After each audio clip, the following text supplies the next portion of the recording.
গাজর বিনস এইটাই তো ভেজে একবার ভাত দিয়ে দেবো।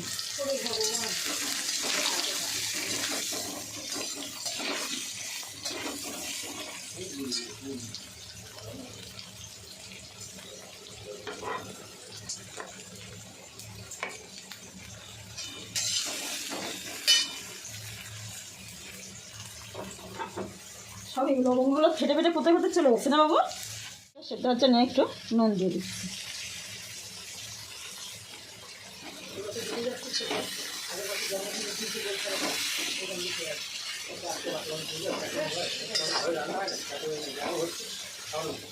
দেখুন সেদ্ধ হয়ে গেছে আমার, সাইড করে রেখে পনিরটা একটু এই যে তেলের মধ্যে দিলে আমি এই যে 3 রকমের কালারের ক্যাপসিকাম আছে এটা দিয়ে দেবো। তার সঙ্গে এবার ওটা করে মিক্স করে নিই। শিমলা মির্চ সেটা দিয়ে দেবো,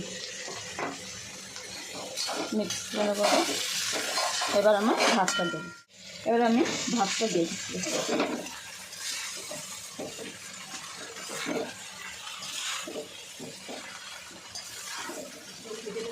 এবার আমার মিক্স হয়ে গেছে, এবার দিচ্ছি পরিমাণ মতন আমি চিনি।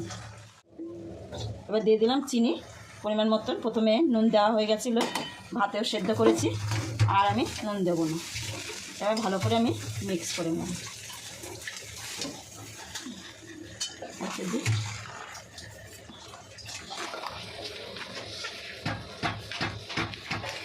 এবার দিচ্ছি আমি একটু গরম মশলা গুঁড়ো, সেই করেছিলাম যে সাজিরে শামরিচ, দারচিনি, লবঙ্গ, এলাচ, স্টার আনিস দিয়ে সেইটা দিয়ে দিলাম।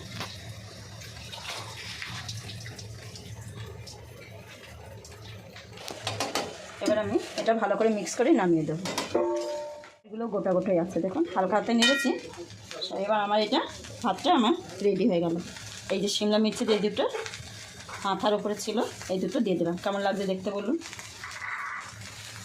ভালো লাগলে লাইক শেয়ার করবেন, কমেন্ট করে জানাবেন কেমন হলো, আর সাবস্ক্রাইব করতে ভুলবেন না। Thank you.